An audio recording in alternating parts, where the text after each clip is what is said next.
Good evening and welcome to the June 12th, 2018 San Bruno City Council meeting. Calling this meeting to order. To our new City Clerk, Melissa, may you please take roll. Councilmember Medina. Here. Councilmember O'Connell. Here. Councilmember Salazar. Here. Vice Mayor Davis. Here. Mayor Medina. Here. And Melissa, on your first official meeting as our City Clerk, can I please ask you to lead us in the pledge? Please rise as we pledge allegiance to the flag. I pledge allegiance to the flag of the United States of America and to the republic for which it stands, one nation, under God, indivisible, with liberty and justice for all.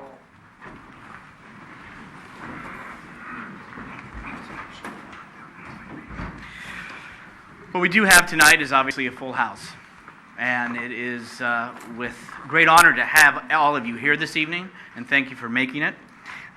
We have a couple of announcements. First, we have the City Council will hold a study session to review the 2018-19 operating and capital improvement budget on Monday, June 18th, beginning at 6 p.m. at City Hall. But also under announcements, we wanted to go ahead and acknowledge, as I indicated earlier, our new City Clerk, Melissa Thurman, who started Monday and is making history in San Bruno. We have always had an elected City Clerk, and that was changed by the vote of the people.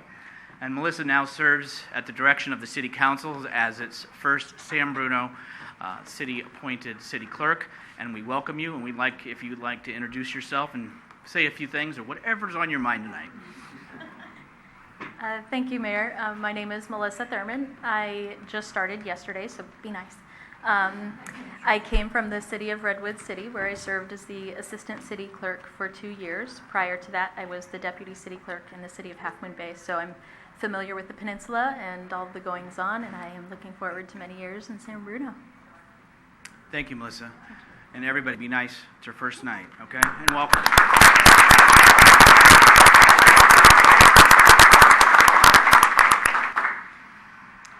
Also, a lot of us are obviously here for some presentations and for some acknowledgement. That's well deserved. But before we do that, I'd like to introduce and welcome to the podium for a moment Susan Wojcicki, who is the CEO of YouTube. If you would please come forward. And thank you very much for taking time to be here this evening. Sure. Thank you so much for having this award for so many heroes of our community. So I just wanted to come out and say thank you to all of the first responders who came in on that very difficult and dark day of April 3rd. And I was in the building, and I think I can say on behalf of YouTube how incredibly terrifying it was for all of us. And it was just so amazing. I have so much respect for the work that you all do, to see how our employees all were running out and you were all running into the building, and the fact that you're trained and know what to do and know how to handle such a difficult situation. So I just want to come and say thank you for all of your amazing work and working so closely with YouTube and doing a really helping us all feel safe, and we're all one community, and we just really wanted to say we appreciate everything you did. Thank you, Susan.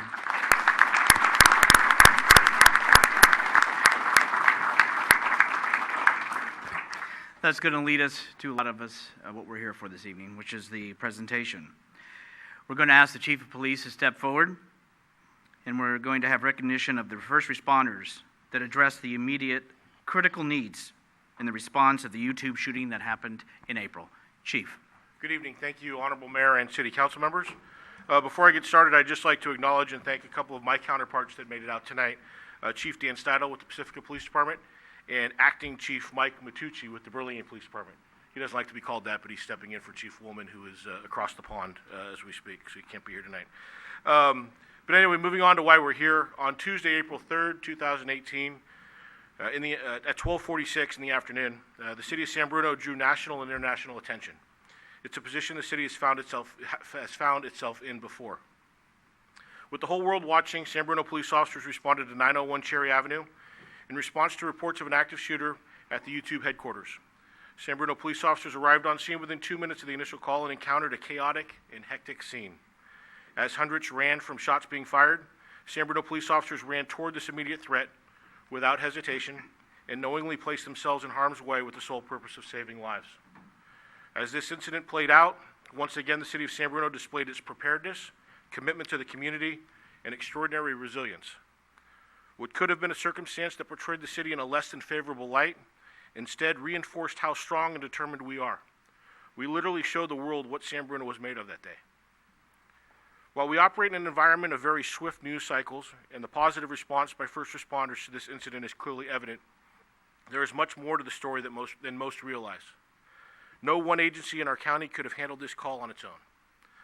This incident required an incredible amount of support from every department within the city and a number of local, state, and federal partners.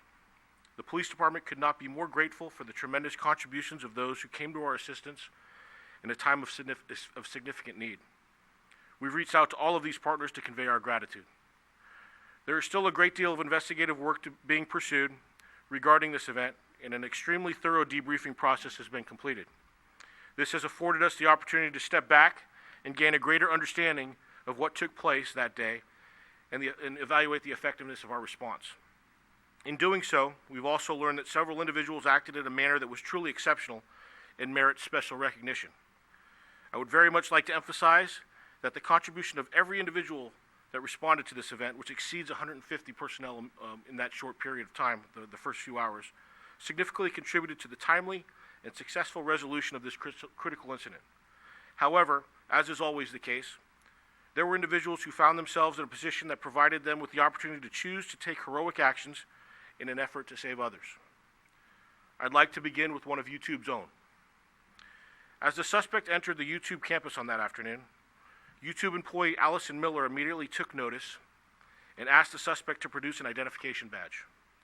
The suspect stopped, ignored Ms. Miller's request, and pulled a firearm from her handbag. Ms. Miller immediately sought a safe location and called 911.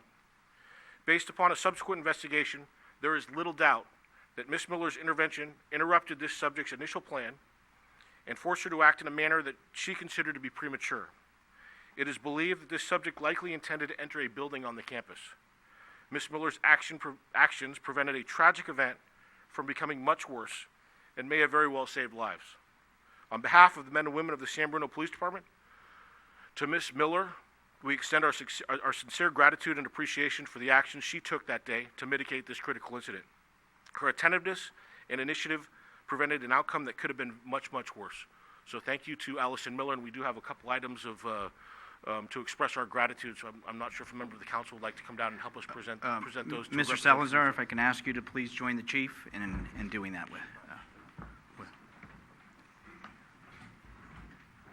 And I'm not sure if Ms. Miller has made it yet, so I think there's a representative on behalf of YouTube who's going to accept. Oh, here she is. She's been quiet, just having Mrs. Miller, please.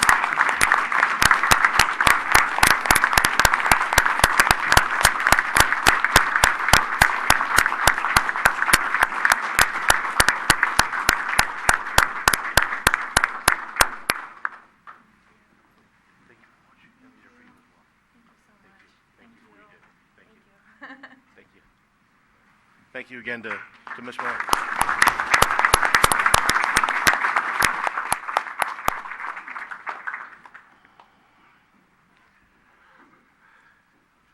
The San Bruno Police Department enjoys a unique and invaluable virtual dispatch relationship with the Burlingame Police Department. On April 3rd, Burlingame dispatchers Melissa Hunkin, Tara Filieri, I apologize if I'm not doing justice to your name, and Christine Granucci took notice of overwhelming amounts of 911 calls flooding into the San Bruno Police Department Communications Center. They responded immediately by answering dozens of these calls and dutifully entered the information into our own computer system, thus enabling San Bruno dispatchers to continue relaying crucial information to officers who were responding to or already on scene.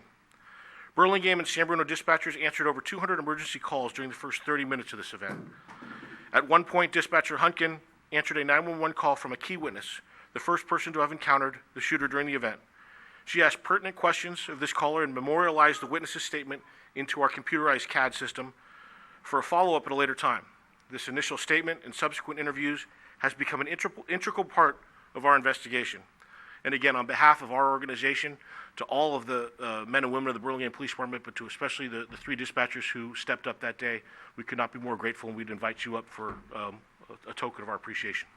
Councilmember O'Connell, could you please go up and present with the chief?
And I do want to acknowledge the mayor of the city of Burlingame, Michael Ronrick, has arrived, and perfect timing as every mayor has, to see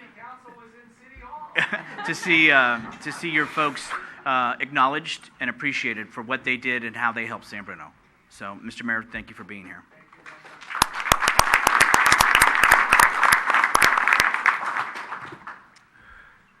Thank you. As I had mentioned earlier, the response by allied agencies to this incident was tremendous.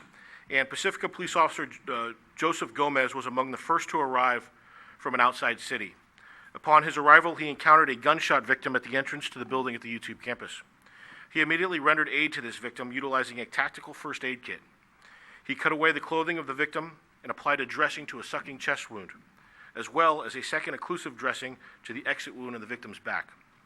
Paramedics at the scene, as well as emergency room nurse and trauma surgeon, all confirmed that Officer Gomez's quick thinking and proper application of the dressings significantly contributed to the subject surviving this incident. For his heroic and life-saving actions, we are extremely grateful to Officer Joe Gomez of the Pacifica Police Department, and we would invite him up for a token of our appreciation. Mr. Medina, would you join the chief and present?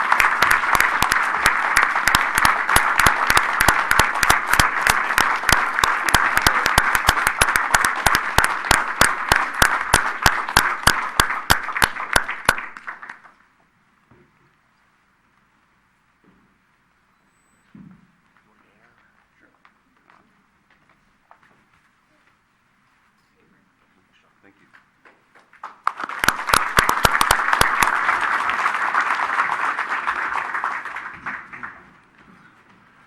And now we move along to San Bruno personnel, and before we do that, there are some people in the room that played a tremendous and significant role in this incident. However, before we go there, I want to mention that as we discussed last night at a budget study session, we're a lean department. We work with minimal amount of resources and staffing levels most of the time. And what I'd like to acknowledge is the department as a whole. While this incident happened on April 3rd at about 1:45 in the afternoon, and just quickly drained the resources of not only our city but most of the county, we bounced back. And if you called 911 on the evening of April 3rd or the morning of April 4th, a San Bruno dispatcher answered that call. And if you called 911 on the evening of April 3rd or the morning of April 4th, a San Bruno police officer answered that call. And the folks who came in and filled what we do on a day-to-day basis and answered that call were just as much of a part of this response as everybody else in our department. So I couldn't be more proud of the department as a whole, for those who happened to be on duty that day and those who have filled those tremendous and valuable gaps since this incident. However, the San Bruno Police Department Policy Manual states that the San Bruno Police Department Distinguished Service Medal shall be awarded to any police department employee who distinguishes himself or herself in the performance of such duties under unusual, complicated, or hazardous conditions, where the employee used excellent judgment in accomplishing an assigned mission. This may also be awarded to an employee whose actions and training directly resulted in the saving or preventing the loss of human life. Again, on Tuesday, April 3rd, 2018, San Bruno Police Department dispatcher Erin Beckett received reports of an active shooter at the YouTube campus. She got the first call at 12:46 p.m., the first of over 100 911 calls that came in within a short period of time. During the first call and within 1 minute, dispatcher Beckett took information from the caller, entered the call into our computer-aided dispatch system, while simultaneously dispatching officers to the scene. Soon after the first few calls came into the communications center, she was joined by Records and Communications Supervisor Shannon Rohatch, who also began fielding calls. In the most extreme of circumstances, Dispatcher Beckett and Supervisor Rohatch maintained an incredibly calm demeanor and continually reassured frightened callers. They provided information rapidly and concisely to responding officers. Dispatcher Beckett and Supervisor Rohatch handled over 100 emergency calls within the first hour of this event. This does not include the dozens of other calls that came into the police department on regular phone lines. For each call, pertinent information was dutifully recorded into our CAD system by both Dispatcher Beckett and Supervisor Rohatch. As additional law enforcement agencies arrived, Dispatcher Beckett and Supervisor Rohatch monitored all officer movements while providing crucial information to those on scene and those en route and responding to the scene. The actions of Dispatcher Beckett and Supervisor Rohatch in this incident clearly meet the criteria established for the issuance of the San Bruno Police Department Distinguished Service Medal, and therefore they are awarded this medal with the sincere gratitude and appreciation of the San Bruno Police Department. I'd like to welcome Dispatcher Beckett and Supervisor Rohatch.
San Bruno Police Sergeants Kevin McMullen and Mike Blundell, along with Corporal Joe Valiente and police officers Manuel Agredano, Oliver Reich, Scott Smith-Matungal, Misael Covarrubias, and Andrew Harper arrived on scene within 2 minutes of the initial 911 call and were met with hundreds of employees fleeing the campus. They learned that the shooter was located in a courtyard area of the campus. Without hesitation, they entered the campus immediately, noticed a victim suffering from a gunshot wound near the building's front doors, and began searching for a shooter that they believed was still active inside the building. Upon learning that one potential suspect had been located, officers immediately formed search teams and searched the second floor for victims and additional suspects. At the time of this incident, conflicting reports were received regarding the number of suspects on the premises. During this search, officers located hundreds of more employees that had not fled the scene but were hiding in several areas within the campus. Officers provided a safe pathway for these employees to evacuate the building, while at the same time gaining and relaying valuable information to responding law enforcement personnel. The actions of San Bruno Police Sergeants Kevin McMullen and Mike Blundell, along with Corporal Joe Valiente and Officers Manuel Agredano, Oliver Reich, Scott Smith-Matungal, Misael Covarrubias, and Andrew Harper, in this incident clearly meet the criteria established for the issuance of the San Bruno Police Department Distinguished Service Medal, and they are therefore awarded this medal with the sincere gratitude and appreciation of the San Bruno Police Department. Who I invite those sergeants, corporal, and officer up here to receive your award.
Please be seated.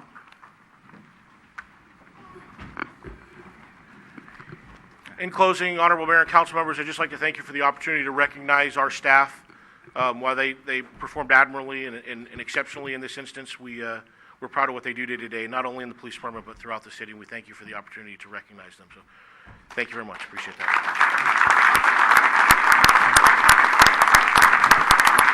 And to our public safety personnel, to our YouTube hero, on behalf of the City Council as mayor, I cannot tell you how proud and honored I am for all that you did on that day. When uncertainty was there, you were there. I've been so impressed by what you do each and every day, and the resilience and the courage that you displayed, and that this community shows. We've gone through crises. We're not a stranger to that. But through a great community, and through the public safety personnel and all the city staff that serves our community, I feel that we have been blessed and privileged, and I'm honored to be the mayor, and I can tell you on behalf of the City Council, we want to thank each and every one of you for what you've done and what you do, and may God bless you. Thank you.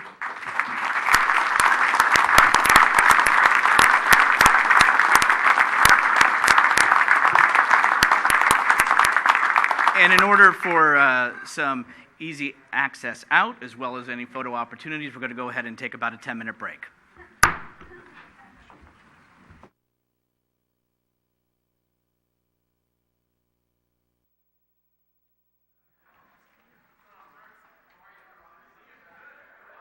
Okay, let's reconvene the June 12th, 2018 San Bruno City Council meeting, and we'll move on to consent. All items are considered routine or implement an earlier council action and may be enacted by one motion. There will be no separate discussion unless requested. Any action? Move to approve. Motion made and second to approve consent. All those in favor say aye. Aye.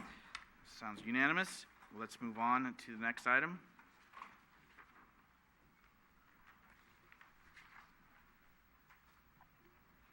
Public hearing. Hold public hearing and adopt a resolution amending the master fee schedule for municipal services for 2018-19. Mr. O'Leary.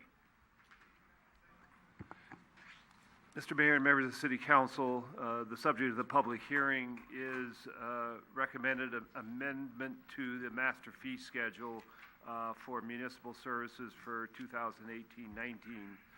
The master fee schedule compiles City Council approved fees for specific city services provided to individuals in the community. These services are not primarily supported by tax revenues, since they give unique benefits to individual members of the public. Public agencies are allowed to set fees at rates providing fair and reasonable recovery of costs incurred in providing the services, minimizing or eliminating the need for general tax revenues in supporting the services. The last update to the master fee schedule was approved by the City Council on June 13th, 2017. At that time, a majority of the adjustments were related to the Community Development Department for various permit fees, and also for the Fire Department for related plan check fees. City departments have again reviewed all user fees and have made recommendations to the city manager recommendations regarding recovery of costs for providing in services in 2018. Attached to the staff report for the public hearing is a resolution and also the changes to all of the pages in the master fee schedule that are recommended. I would just like to give the highlights of a few of the changes and then respond to any questions the council has. For the fire and the police department, the highlight and the primary change is under state law. The cities are allowed to recover the costs for the emergency response for accidents when there is a DUI involved. The current master fee schedule for police and fire and the recovery of these costs set specific amounts for recovery that are not out that are now out of date. The recommended change is that the set amounts be changed to the actual cost for the emergency response in accordance with the government code. The library department had a change related to the proctoring services that are provided for examinations. This is a service that used to be provided by most libraries in San Mateo County. San Bruno is one of the remaining libraries that provide this service to the community. There is a fee that is consistent with the actual costs currently for providing that service. The primary changes that are recommended are in the Parks and Recreation Department, and specifically within the master fee pages 37 and 42 that are attached to the resolution. There are recommended changes for departmental programs and services, for sports activities, for camps and aquatics and special events, and for athletic field rentals. Generally, there are a number of changes in all of those areas. They are generally increases of 10%, which are required to recover the current costs for staff, equipment, supplies, and other services for those particular programs.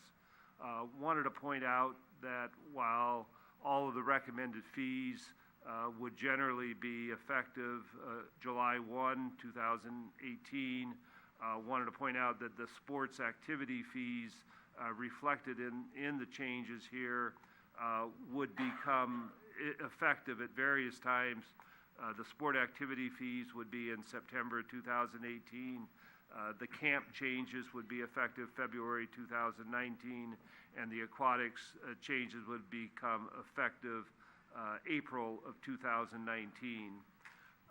For after-school adventure fees, there's actually a recommended two-step increase. The first would be effective August for the August 2018 through January 2019 period, and then phase 2 would be an additional increase effective in February of 2019. The two-step increase would effectively increase the fee from $125 per month to $160 per month.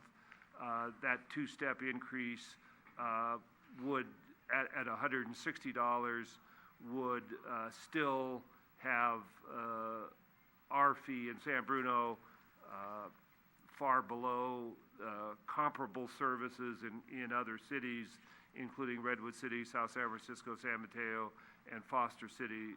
Again, the rate would be significantly below what is charged there. In several locations of rentals in the fee recommendation, there are deposit increases. These would be refundable deposits, and the intent of the increase is to provide further incentive for the renter to clean up premises at the time that they leave those. As it relates to recreation fees, did want to point out that the prior to any of the fee increases, just wanted to point out in totality that the total expenditure for recreation programs proposed in the 2018 budget is $2.3 million. The total recovery of expenses is $1.8 million. So there's about a 78% recovery of costs in recreation programs prior to these adjustments. a rough estimate of the cumulative impact of the recommended changes would generate about $50,000 additional in 18-19. The phase-in of some of the recreation programs on an annual basis would be more than the 50,000 by the time they're fully implemented, might be in the range closer of $100,000 impact rather than the 50,000 that would impact in 2018-19. That's an overview of the recommended changes, and be glad to answer any questions the council has. Questions from council staff? Marty? How much notice has been made out to the public about these proposed increases? Is it just here, or were there some surveys, or what kind of outreach was there?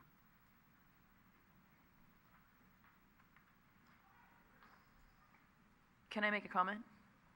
So this is an annual process that we go through. I know the Parks and Recs has gone through this process every year, and we look at these fees. And I have to say that staff does a really good job in reaching out to other cities to see what those fees are and try to be comparable and comparable. And that's where a lot of these numbers have arrived from. And it was good to see that the adventure program and looking at other cities were really really low, and that's being increased. So I don't know if that's helpful, but. Definitely helpful, especially coming from you with being on the Park and Rec, that you've dealt with this before. I went through one round of these, but I'm just curious to kind of hear just how the process occurred, and if somebody's new to the area, they may go like, well, they didn't know. But anyhow. So consulting with staff, it has typically been our practice that the fees would go to the Parks and Rec Commission. Due to timing and our desire to get this on the council agenda, they did not go to the Parks and Rec Commission this year. We certainly can loop back to the commission and advise the city council of any issues that you might want to consider as we go forward. The vast majority of these fees, the program fees, the sports and the after-school adventures programs, those fees would not take effect until they are advertised in the next program brochure and implemented for the next programming season, which generally begins in August. So there is time to provide, beyond that, there's time to provide additional outreach to the public that is particularly our user population who would be most interested in these fees, and the staff is prepared to provide that outreach. Go ahead. I guess I'll wait for other Mayor, for other comments, and then before And we'll open to the public hearing. Other comments before we open the public hearing? I just have one. Well, first of all, I think it's very reasonable and fair. I've looked at other cities, and these are, as you say, comparable, if not lower. I just have one silly comment. There's a $6.50 fee, and I can't find it now, a $6.50 fee for drop-in aquatics, and then a 10 punch is $65. Yes. So, which is the same. Yes. So just to whatever, can we make it 60, just so people buy this $10 one? I mean, the 10 visit one? And then if they don't use it, they don't use it, but you give them a $5 incentive. So we can do that. There's a benefit to the card and the additional, it front loads the city's receipt of the fees, but there's a convenience opportunity, and it's not unusual for similar facilities not to provide a discount. That you can do it either way, with or without a discount. People will still buy the cards because it's a convenient opportunity. 6 of one, half a dozen of the other, I guess. But that was my only comment. Okay. I would expect people to expect increases. There's increases everywhere for everything. I mean, Starbucks just increased their plain old coffee fee to, I think, $2 or something. So to raise some of these things 50 cents or $1 is no big surprise.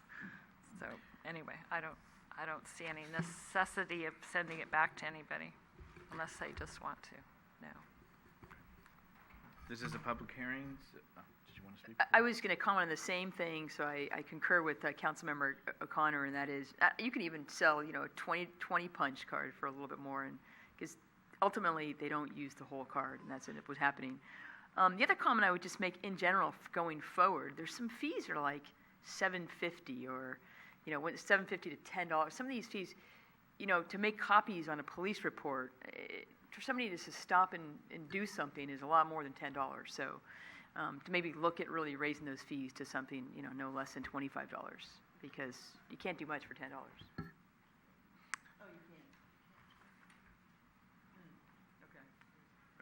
Okay, this is a public hearing, so we'll go ahead and open it to anybody who wishes to speak. No cards, nobody from the audience wishes to speak on the master fee schedule. Okay, once I close the public hearing, public will be precluded from speaking. Do I have action from council? Second? Motion made and second to close the public hearing. All those in favor? Aye. Aye. Those opposed? Okay, back to council for conversation and/or action. Oh, Marty, I'm sorry.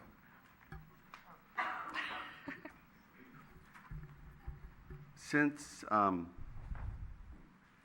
Park and Rec didn't have an opportunity to comment on it, and it's normally that way, if I'm correct, that they normally would approve it first, and the fact that these increases will not occur till the following year No. for those programs that are in the rec department, is that correct? In the book. Then I don't see, other than, I'm okay with all of them being approved, other than letting the Park and Rec have one last say, an opportunity for them to do what they're empowered to do, is review these fees. I'm okay with everything else besides that. They're empowered. Yep, but I would have to say that there's probably a schedule challenge with that, because there's, the publishing of material has to be put in advance. That I think that the reason why it didn't go to the commission is the fact that timing's an issue. So, is there a concern about a particular fee or fees?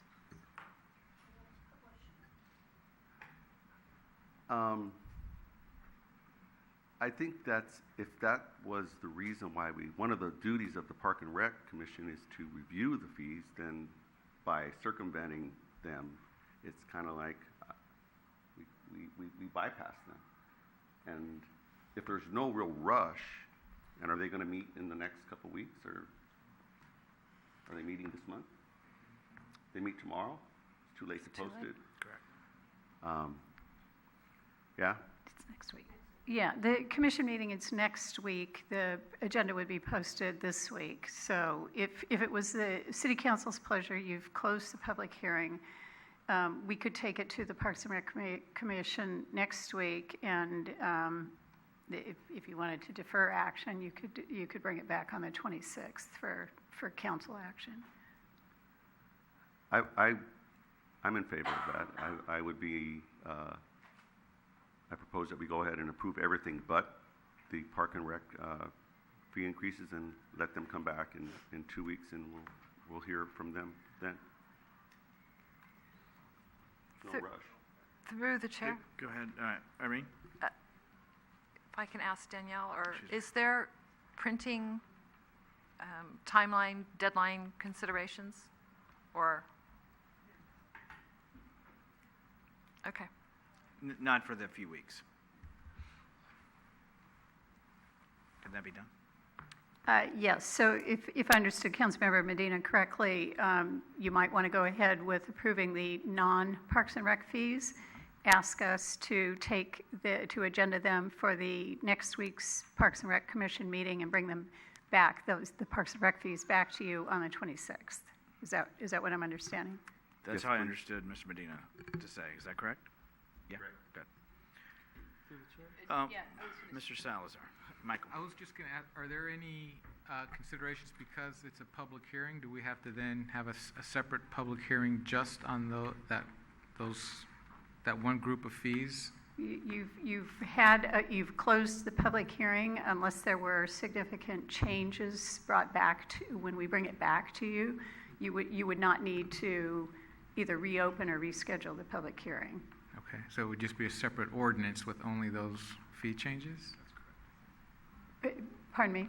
We would have a separate ordinance next time with only those fee changes?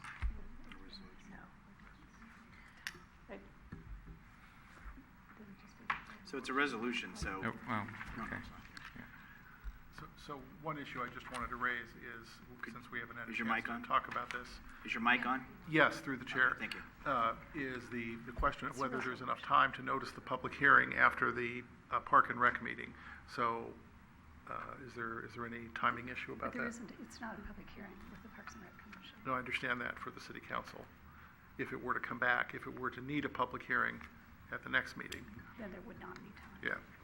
Right. So this is a resolution, it's not an ordinance. So those procedural requirements don't apply, but it's subject to a public hearing, but adopted by a resolution. So unless there's significant changes to the material that you have in front of you tonight, you would not need to open another, or you would not need to open another public hearing. So if there was, then your action on the Parks and Rec fees would be deferred another 2 weeks because we would not have time to notice a public hearing. So let me ask, if this is going to be majority of the council in this direction, then I'm going to ask the council why we're here, since we've had our packet. Is there any fee that if it goes back to the Parks and Recreation Commission that they should be looking at? Because what I would hate to see is you defer it, you go there, you come back and say, well, wait, I don't agree with this. Well, let's bring it forward now, and so that they can have that opportunity in staff if there is something. If there's not, that's okay too. Through the chair, can we also have the discussion, I'm not in agreement that we defer? I'm in agreement. I said yeah. Okay. Yeah. Okay, thanks.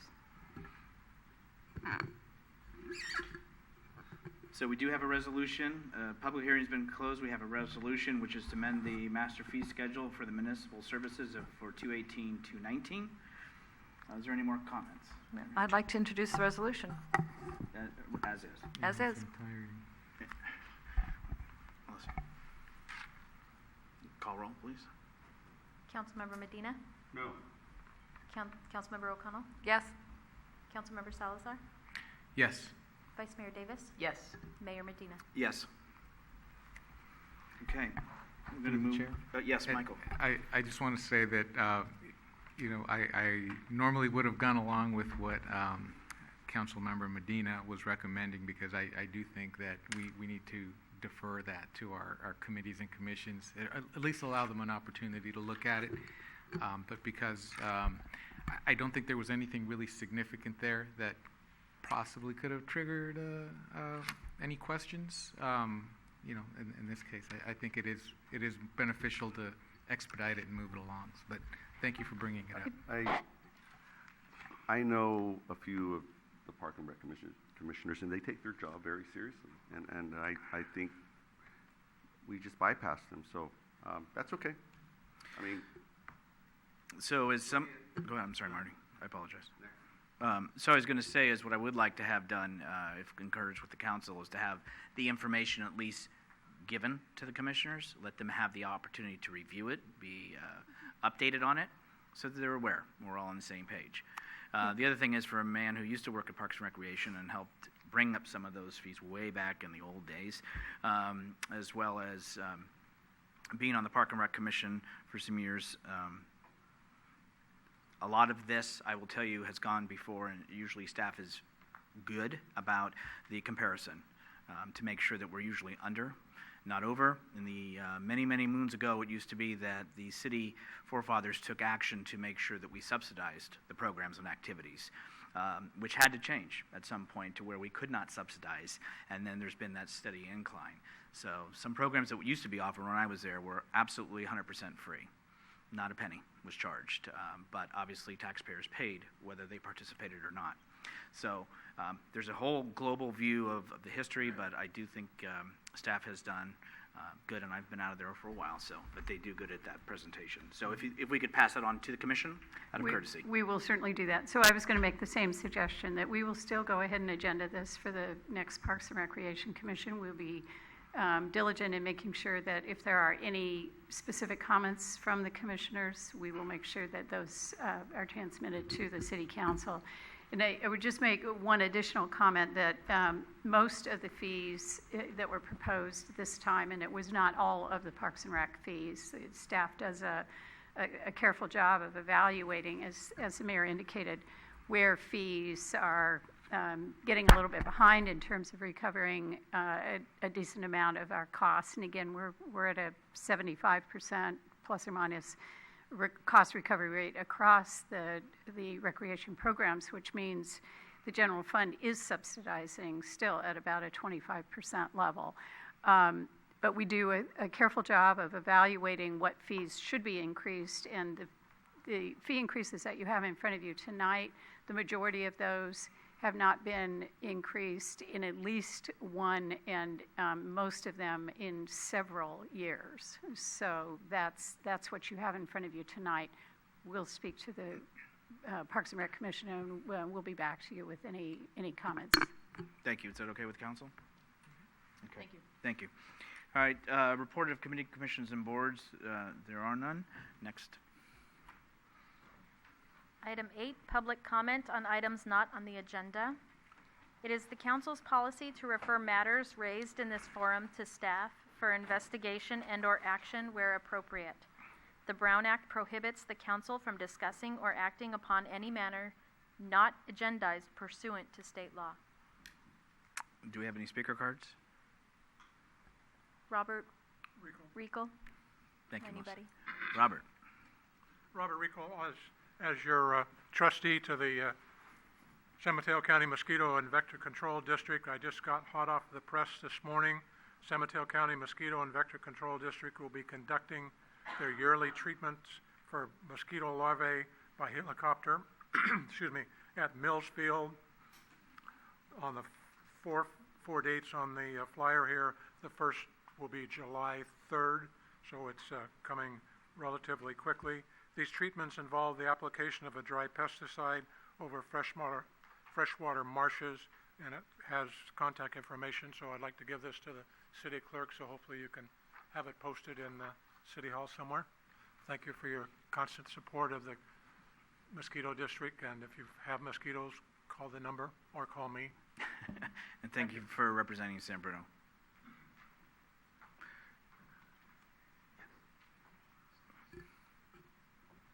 Stephen Seymour? Mr. Seymour. Hello. Stephen. First of all, I'd like to thank you all for acknowledging the heroes that exist in the San Bruno, Daly City, Burlingame, Pacifica police departments for what they did for us all at YouTube on April 3rd. There's been a lively discussion online about two issues. The parking and traffic enforcement, traffic violation enforcement, and also on the development. I want you to know that I'm totally in favor of the development, but I think there's two issues here. Many in San Bruno want better traffic and parking enforcement, and also want all new development to fully support 100% of the parking requirements for the residents and the businesses in those buildings.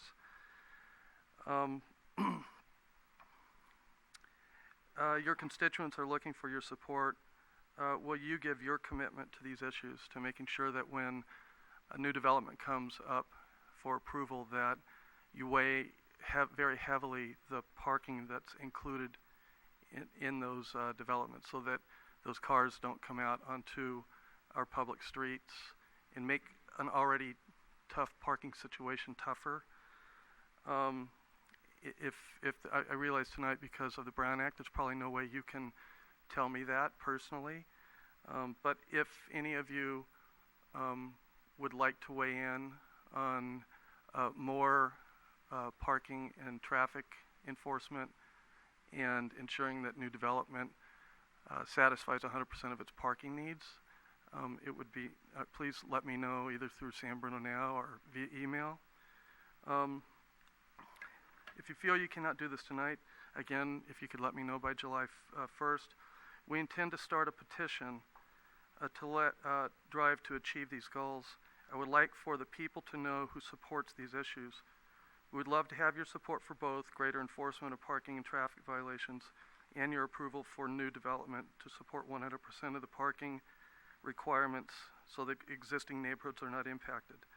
So many people are concerned that their streets will be the parking lots for these new developments coming into San Bruno. Many are also concerned about the unsafe conditions created by an increase in traffic and parking violations. We hope you support us with your public commitment in making our neighborhood safer and ensuring your approval of new development is contingent upon having enough parking to support its residents and business needs. Once we finish collecting the signatures, we'll submit them for your review. Thank you very much. Thank you for your comments. Anyone else from the public?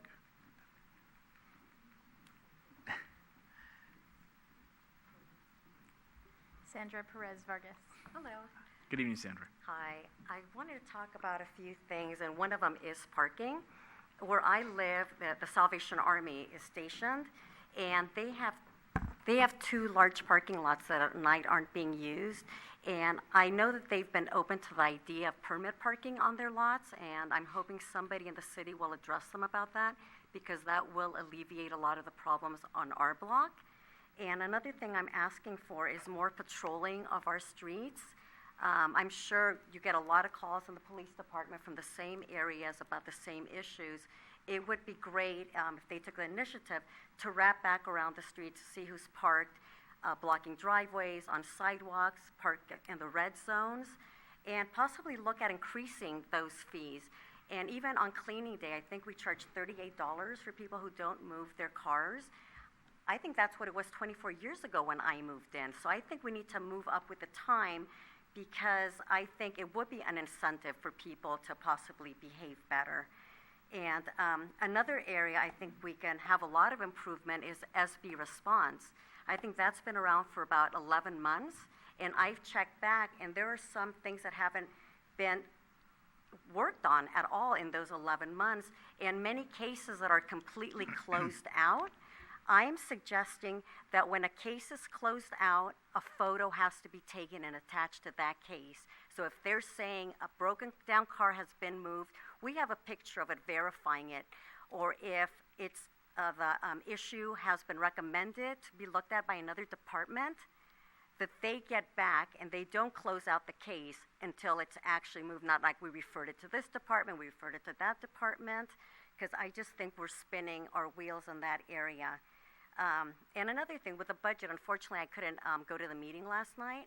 I worked for Federal Express for 23 years, and in those 23 years, anytime we had a meeting, it was to get something done. It wasn't to like roll it over to next month or let's talk about it. It was to get something done. And when the economy went really bad, we had to cut costs. And management took, I believe it was a 15 or 20% cut. All management. None of the frontline employees were affected by that. And that went on for years because they were very serious. Any supplies that were ordered went through the managing director. I mean, everything was rationed. I just don't see that. I'm not privy to everything you guys do, but I don't see that type of effort being made, because I've been hearing about increasing taxes. Well, I'll tell you what, I don't think a lot of people will vote to increase taxes, because we're thinking our money is already being mismanaged. And if we want to raise revenue, we can talk about dispensaries. We can talk about marijuana for once. Get dispensaries in here, get some more revenue. I mean, we definitely need it. Thank you. Thank you for your comments. Next speaker, please. Tim O'Brien. Good evening. Tim. I'm here to talk about code enforcement. Raina and I, my wife, want to publicly thank code enforcement. We've been interacting with Tino, and there's a new personnel. Don't remember his name at this time. I think it's Martinez. Just want to say thank you. We've asked them to respond to some things, and they have in a nicely, timely manner. And I just want to say thank you. Thank you. Thank you for saying that. And David, if you would pass that on to the staff tomorrow. Any other persons from the audience who wish to speak? Okay, move on to conduct. Item 9, conduct of business. Item A, adopt resolution authorizing the city manager to execute a 5-year contract with Flowers Electric and Service Company Incorporated to provide streetlight maintenance and electrical repair services in an amount not to exceed $85,500 for fiscal year 2018-19. Good evening, Mr. Mayor and members of the City Council. This item in front of you tonight is for asking the services for streetlight maintenance and electrical repairs. The city owns and maintains about 2,100 streetlights and uses an outside electrical contractor for emergency repair and replacement of streetlight poles if they're damaged or knocked down during accidents. Foundations for these knockdown poles will also be replaced as part of the contract, and as well as any damaged fixture heads. So these annual maintenance and repairs activities are separate from any capital improvement project to replace or upgrade the city's streetlight system and components. So in order to obtain a contractor, the city issued a request for proposal in April. The scope of work, includes having a licensed electrical contractor provide as-needed services to repair and replace streetlight facility components and perform general electrical repairs. The contractor must be available 24 hours a day, 7 days a week, and have facilities within 20 miles of the city for emergency responses. 2 proposals were received, one from Bear Electrical Solutions and the other from Flowers Electric and Service Company. Staff reviewed the proposals and submitted by both contractors for qualifications and completeness. Although the city is not required to consider cost as a criteria in the selection process, the costs of the services were reviewed. The Flowers Electric costs were significantly less than Bear Electrical Solutions costs for most of the streetlights categories. Bear Electrical Solutions also does not meet the requirement to have a facility within 20 miles of San Bruno, since their office is located near San Jose. So staff is currently recommending Flowers Electric of South City to perform the work. Flower Electric is a highly qualified contractor which has completed similar scope of work for as-needed streetlight maintenance and electrical repairs for South City as well as San Bruno. And the firm has been in contract with the city for the past 5 years, from 2013 to currently 2018, for the same type of work, and their current contract expires on June 30th. So the city is satisfied with their work performance and responsiveness. Staff is proposing to limit the contract to not to exceed the $85,500 for fiscal year 18-19, and future contract amounts will be reviewed and determined during the annual budget process. So this concludes my presentation. I'll be happy to answer any questions. Questions? The director, Marty? So for the maintenance element of it, is it mainly repair, or are they actually going to do some maintenance? Is it like cleaning or replacing the bulbs, or what amount of work is involved with the maintenance? And then they're called out for repairs. It's for the repair of these. If there's knockdown poles during an emergency, Flowers Electric is called out to the site to remove the pole. And you anticipate how many poles replaced do you get for $85,000? 5, 6? Well, they're about $5,000 each is what the last bid that we, for the pole replacement project that we. Okay. Yeah. I'm just curious, just kind of figuring out 85,000 is an interesting number. Just wanted to have an idea of how that was working out. But well, it's based on previous costs that we had with Flowers. All right. Okay. Other questions or comments of council? I'll introduce the resolution. Melissa, please call roll. Councilmember Medina. Aye. Councilmember O'Connell. Aye. Councilmember Salazar. Aye. Vice Mayor Davis. Aye. Mayor Medina. Aye.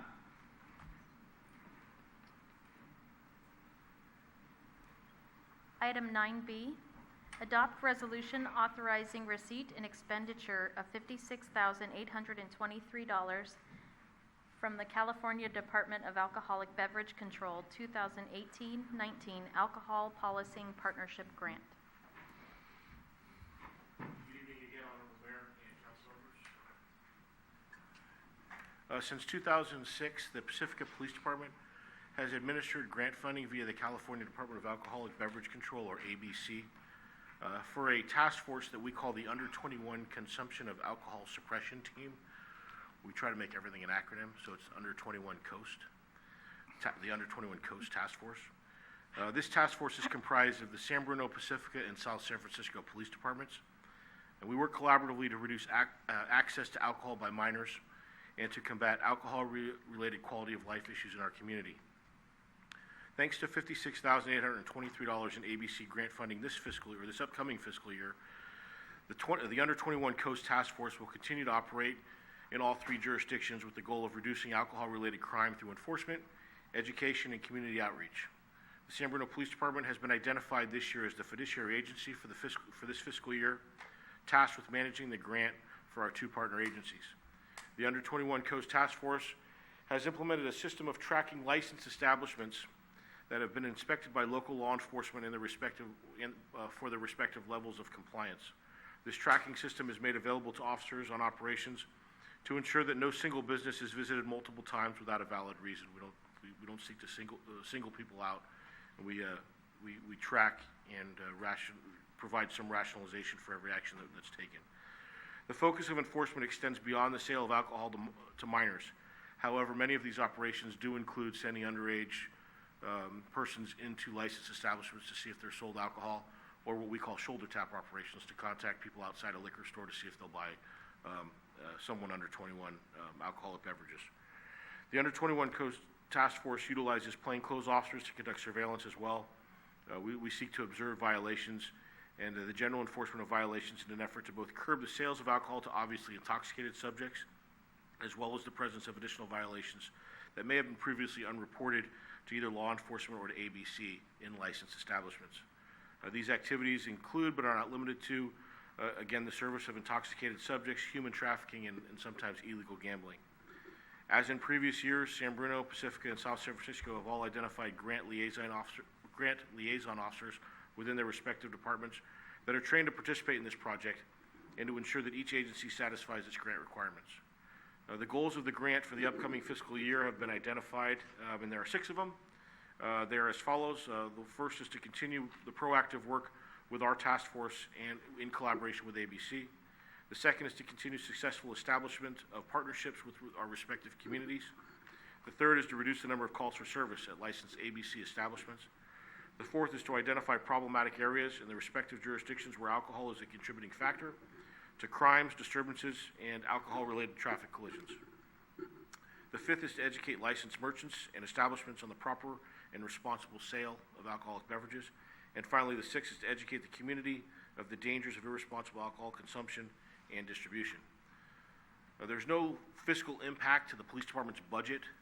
The funds are, we work together as a group. The funds are generally distributed in an equitable manner in years past. It's been an equitable distribution, with the exception of the administrating agency, which is us this year, and the grant covers all costs for administering the grant. Therefore, staff recommends the adoption of the resolution before you authorizing the receipt of these grant funds by ABC as part of their 2018-19 Alcohol Policing Partnership Grant. We're grateful for these funds because without them, we would not be able to take any proactive enforcement in this area. That includes my presentation, and I'd be happy to answer any questions. Questions of the chief? Any action? It's a resolution. I'll introduce the resolution. Councilmember Medina. Aye. Councilmember O'Connell. Aye. Councilmember Salazar. Aye. Vice Mayor Davis. Aye. Mayor Medina. Aye. Next on the agenda is comments from council members. Michael, no? Irene? No? Laura? I'm going to make one comment, and it's in reference to a comment that was made earlier by a resident, and that is, when I hear a comment from a resident and they make comments about city not spending wisely, the city needs to cut back, at times it frustrates me, but at times I also say, well then, what do we need to do differently to maybe better educate our community? So I think that in general, We need to do better than that. And I think some comments that were made last night at the budget study session where, Chief Barberini made some comments in terms of the number of responses or how many of this and how many citations. And maybe we need to step back and look at a year and look at what we have done so that we can once again prove to the community or show to the community what things are happening. Parking is an issue, and we need to go out and better patrol, and we need to do more citations, but we're doing that. And we're doing that at large numbers. The garbage in the city, we don't pick up the garbage. Well, no, we do. We pick up the garbage and we turn around an hour later and the garbage is there again. It is a daunting task, and we need to figure out a way that we can communicate to the community the things we do, and to be proud of what we do, and to be proud of the departments, and to be proud of the hard work that our departments are doing. So something to just, as a thought, something to think about as we go forward, how we can do this and how we can communicate better. Thank you. Thank you. Marty, do you have any? I was going to mention Community Day, that's all. Oh, go, yeah, Oh, all right. please. God, was that last week? Community Day? I mean, that, the weather for everybody, I think everybody's here was there, right? It was just a spectacular day. And I want to thank everybody who attended and those that couldn't. It was just amazing. So just want to thank everybody, and I look forward to next year. Just everybody, it was great. Thanks. A couple things to go off that. Also want to thank the San Bruno Lions for, again, putting together the annual parade that they have now done for many years. Also, I want to thank my colleagues up here as we acknowledge and honored those that helped on April 3rd. Also, your support was very much appreciated. And we had just had a meeting about what happens if, and a short time after this happened. But all of your support was there, and allowing the process to work, staff to do their job, and me to be in contact. So I want to thank each of you for that, because that's when time counts. And I appreciate that, and the trust and the faith. I also want to thank Vicki, again, for helping us out in the city clerk's office, but also on that day too. People are very unaware that you were manning the phone, and there were calls from all across the country that were coming in, and trying to keep me on task of who to call back, who I didn't have to call back, and even if it was 8 o'clock at night, to arrange that. So I want to thank you. And to all staff. I mean, there were people that stepped up at all avenues, from our fire to our public works to our finance staff to all types of folks that came forward. And it was, even that day, it was, we need somebody to type something. And somebody from the finance team said, I'll do it. That's who we are. And that's the kind of staff we have. And it has not changed since I worked here. We all may have difference of opinion or different views on things, but what I do know, it's a lean staff. And in crisis, they come forward and they make it happen. We're going through the budget process, which is not easy. A lot of you have been doing a lot of work for that, between Community Day, between the budget, and between the other tasks and transitions that we're going through. So I want to thank my colleagues for all their meetings and all their support. I want to thank the staff and department heads for all your time, and it doesn't get us out of Monday's meeting. So we're still going to be there on the 18th, but I want to thank all of you. And then also, finally, Chief, I wanted to thank you for organizing the presentation and helping take lead on that. It was well done, and I think this community is and can be very proud of those that serve. And then also in closing, just wanted to wish somebody a very happy birthday. So with that, we're going to move on to closed session. We have 3 items. Well, first one is a conference with legal counsel, anticipated litigation, significant exposure to litigation pursuant to Government Code Section 54956.9D2, one case. Conference with labor negotiations pursuant to Government Code Section 54957.6, agency designated representative, city negotiator Heather Rensler from Ralph Anderson and Associates, unrepresented city manager. Public employee performance evaluation pursuant to Government Code Section 54957 for the city attorney. Everybody, have a good rest of your week. Meeting is adjourned, and we will meet back here on June 26th at 7 p.m.